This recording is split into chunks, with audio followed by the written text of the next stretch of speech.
If you've ever found yourself starting a goal with all of the motivation in the world, and before you know it, you feel like you are back at square one and you are so fed up of playing in the same loop, then this is the episode that you need to listen to, because the reality is your brain does not want you to make those changes. Your brain loves you being in the exact same position you are right now, even if you are so determined to make the changes. So if you've been struggling up until this point, it is not a case of just needing to go into 2026 with more motivation, more discipline, just to stick to the plan a little bit more. It's not a case that you have messed up until this point. It is a case that we need to work with your brain and not against it. So welcome back to the Zala Shift podcast. I'm so excited to have you here.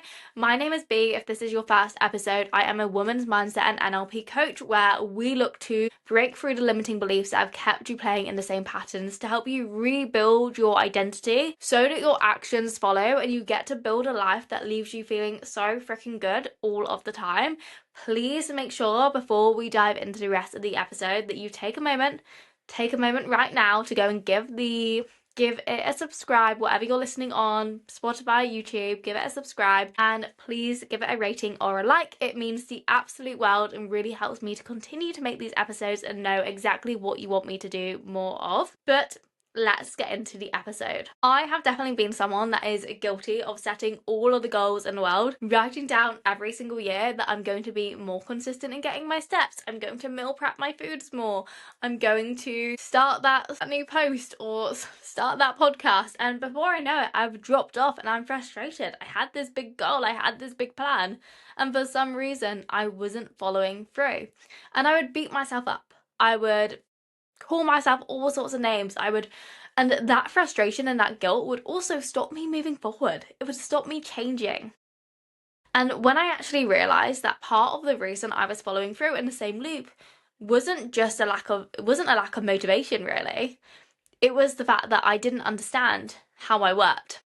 Your brain doesn't want change. Your brain is geared towards safety. It wants to know that you are in a predictable pattern. It wants to know exactly what is going to happen next. So you trying to step into this new version of you trying to change who you are, you trying to become unrecognizable by the end of 2026, that sounds like your brain's worst nightmare. So it is going to do everything in its power to sabotage you, to keep you playing small, to keep you repeating the same loops and patterns like you always have. Because even though that might not be your goal, and even though you keep saying that you want things to change, your brain does not want that for you. It wants you to stay in the same repeating loop. I'm going to cover the 3 things backed by psychology that makes change so hard, and what we need to do to rewire your brain so that you get to beat your brain, hack your brain almost, and let the year transform, because I have such a good feeling about 2026 for you, for me, for all of us. We are all going to be achieving our goals and it's going to be freaking incredible. But that change has to start internally.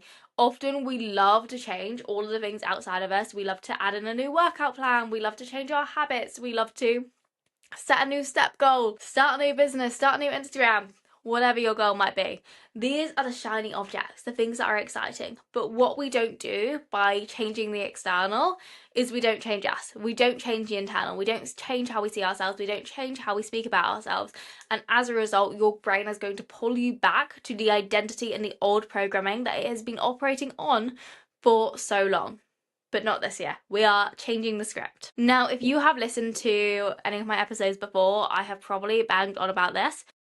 And that is because it is so unbelievably important. I believe with my whole heart that when you change this, everything else follows. Everything else becomes 10 times easier. When you ignore this piece, you are fighting an uphill battle. And that is your identity, because your identity shapes your actions. Your identity is how you see yourself, what you believe about yourself, the stories that you tell yourself about what is possible. It is how you operate and it determines everything. If your identity is operating off the belief that I'm not consistent, I'm not good enough, I have to earn my worth by working hard, if your identity is operating on that programming, and then what's going to happen? Your actions are going to follow suit. And this is probably the identity that you have been operating on for so long, and that is why you have struggled to follow through. every time previously. And every time that you drop off the habits that you said you were going to stick to, every time you miss a workout, every time you turn to food, whatever it might be, your brain goes, yes, this is the moment I was waiting for. I knew this was coming. This is what I always do. And it keeps you trapped in that old loop and that old pattern. Your old beliefs, your old habits, your old actions are not going to help you move forward. And the hardest thing I ever had to do was to accept that I had to break up with the old version of me. She was not going to help me move forward. She was not going to help me get to that next step. You have to start acting like the version of you want to be. We have to close that gap. So I want you to really get crystal clear right now. That version of you in the future. Think back to the miracle question we did in the last episode. If you were to wake up tomorrow and all of your problems were different, what would that look like? And I don't want you to answer this quick surface level. That was how I used to listen to all of these podcasts and just not do any of the reflection. That's not going to get you anywhere. I want you to really think, what does she do first thing in the morning? Does she scroll on her phone, or does she, I don't know, get some fresh air? Does she skip lunch, or does she go on a walk at lunchtime? What does the version of you that you are trying to become, how does she act? What habits does she hold? What does she think about herself? What are her standards? How does she feel? What does that feel like in your body?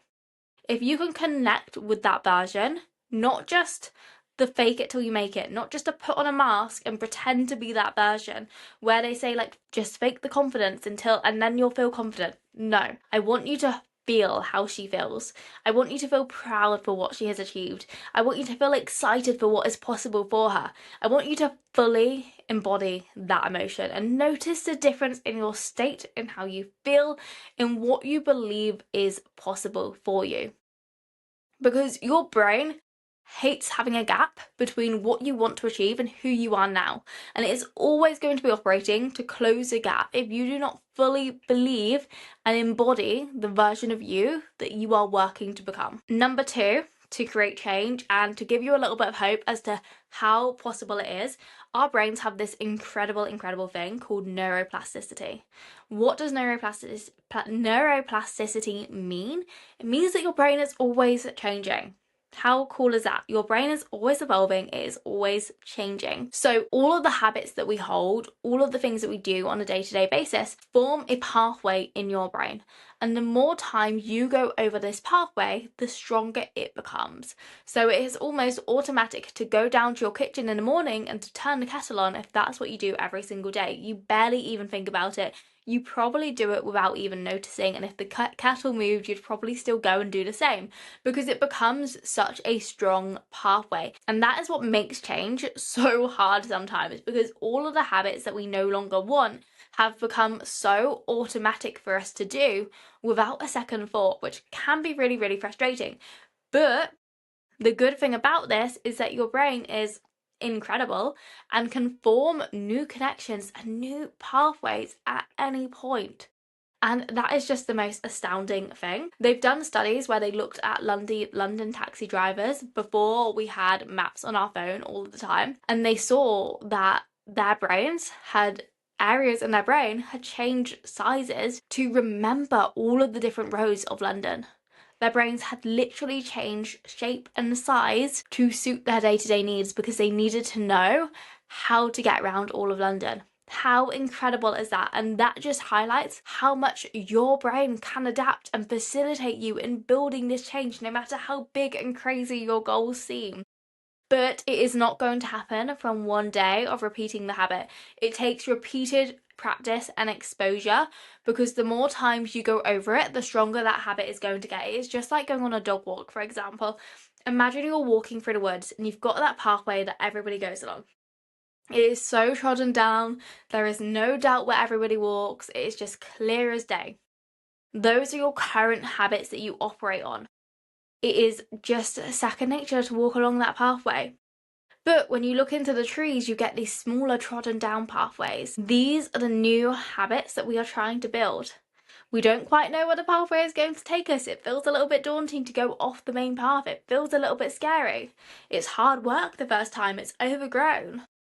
But the more times you build up and you go over that pathway, the stronger and the more solidified it gets until it becomes just as trampled down as the main pathway. And I want you to know that this process of creating new pathways in your brain is tiring. It's hard work. It takes effort. And that's why it's a little bit of friction. That's why it feels so hard to start something new, to start adding in that workout, to start prepping your food on a Sunday, to show up on your stories, because you are building something completely new. But how exciting. And that's how we want to remember your journey. This process in 2026 of working towards your goals, I need you to remember that it should be exciting. Not restrictive, not something that you dread. It's a really, really exciting time. And number 3, the reason change feels so hard is because your brain prioritizes safety over anything else. Your brain was geared towards survival. It is constantly looking for threats, assessing the situation, and trying to keep you safe. So why on earth would your brain want to put you in a situation where it does not know what the outcome is? Because even if right now the habits that you have feel like they are really, really negative and you're really, really unhappy, your brain is still safe, and therefore your brain would still rather keep repeating that same old loop, because it can use the past to predict what is going to happen in the future. Much the same if you've ever got any experiences where maybe you've started something and you failed, maybe you started to diet and you found yourself going back to square one. What then happens as a result is your brain goes, I don't want you to diet because last time you did that you felt really bad about yourself, or we were really hungry, or you were miserable, or you were tired, whatever it might be, and it goes, I want to protect you from that feeling, and so it sabotages you and you are much more likely to give up as a result. And so that's why old habits keep repeating, because they feel safe. So what I want you to do is I want you to do a habit audit right now. All of the negative habits that you have, I want you to write them down. So maybe it's doom scrolling, maybe it's snacking in the evening, maybe it is ignoring all of your WhatsApp notifications because they feel overwhelming, whatever it might be. I want you to write down all of the negative habits that you have right now. And I want you to think about, and this might sound a little bit crazy, so bear with me, but how is this negative habit actually serving you? Because the reason it is repeating is because it is actually meeting one of your needs. So doom scrolling, for example, could be distraction, it could be reassurance, it could be connection. Ignoring the WhatsApp notifications, again, it could be reducing that overwhelm, helping you feel reassured, helping you feel calm because you're just not looking at those messages. All of these negative habits are actually meeting a need, and that's what makes it so hard for us to kick them. And I want you to ask yourself, what is another way that you could meet this need? If you're feeling really overwhelmed, how could you tackle that overwhelm? What do you really need to do when that overwhelmed feeling creeps in? If you're craving connection, what's another way that you could get that within your week? And I want you to do this for all your negative habits. I want you to think about what is a more helpful, productive way that you can meet that need. Because if you're not meeting the need, the habit is going to keep repeating. So let us recap on the exact 3 ways that change is so hard. Firstly, you have to upgrade your identity. You need to be willing to break up with the old version of you and know those old habits are not going to serve you and help you move forward into 2026. Get super, super clear on exactly who that future version of you is, how she shows up, and what she thinks and feels. Number 2, neuroplasticity. Your brain is wired towards habits. This can mean some habits are harder to break, but it also means that you have the incredible ability to change at any point. And finally, number 3, your brain is geared towards safety. Think about how else you can meet your brain's needs. So if you've been beating yourself up for not being where you want to be, for falling through on the same old habits, then I want you to know this is not your fault. You are not broken, but we need to start working with your brain and making it so much easier for you to show up for yourself. And if you're ready to go even deeper, if you're really ready to rewire your mindset and your beliefs, click the link in the description for more information of exactly how we can do that. Thank you so much for listening, and I will see you in the next episode.